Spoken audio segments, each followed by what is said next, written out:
তো hello everyone, সবাই কেমন আছো? আমিও খুব খুব ভালো আছি। তো প্রথমেই সবাইকে জানাই happy Mary merry Christmas day. নতুন বছর সবার ভালো কাটুক, সবাই ভালো থেকো। তো হ্যাঁ, আমি জানি আমার ব্লগটা দিতে একটু লেট হয়ে গেছে। তো যেহেতু 25শে ডিসেম্বর পিকনিক ছিল, আর আমি এখন ব্লগটা এডিট করছি 27শে ডিসেম্বর। তো তোমরা একটু ম্যানেজ করে নিও।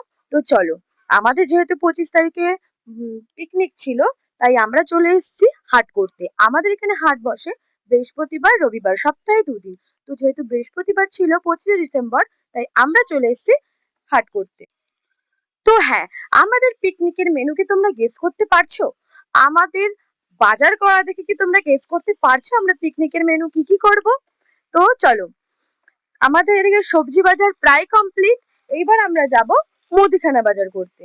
তো চলো, তো ফার্স্টে এদিকে চাল, যা যা লাগবে তাই তাই নিয়ে আমরা চলে আসলাম।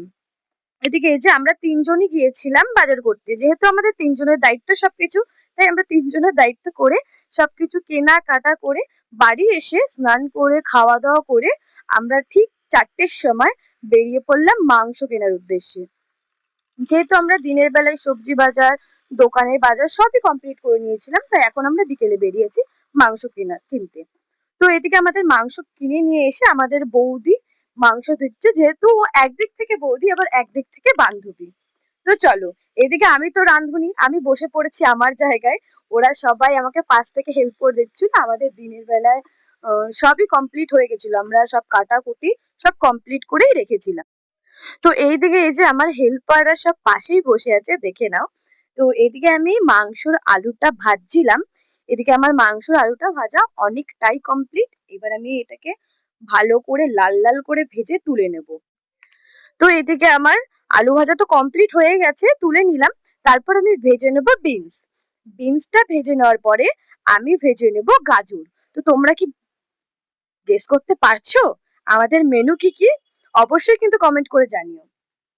তো এদিকে আমাদের গাজর ভাজা প্রায় কমপ্লিট।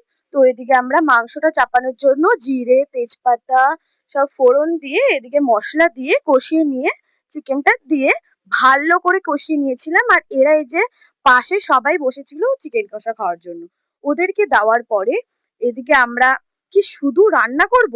না না না না, শুধু রান্না করলে তো হবে না, একটু নাচও তো করতে হবে। পিকনিক ভাই, বছরে একবার পিকনিক, একটু তো নাচতেই হবে। তো এদিকে আমরা সবাই করে নিচ্ছিলাম একটু নাচ। তারপরে নাচার শুধু নাচলে তো হবে না, খাওয়াটাও দেখতে হবে। এদিকে আমাদের ফ্রাইড রাইস কমপ্লিট। তো আজকের মেনুতে ছিল ফ্রাইড রাইস, চিকেন কষা। তো তোমাদের ভিডিওটা ভালো লাগলে লাইক, কমেন্ট এন্ড সাবস্ক্রাইব করে যেও। Bye bye.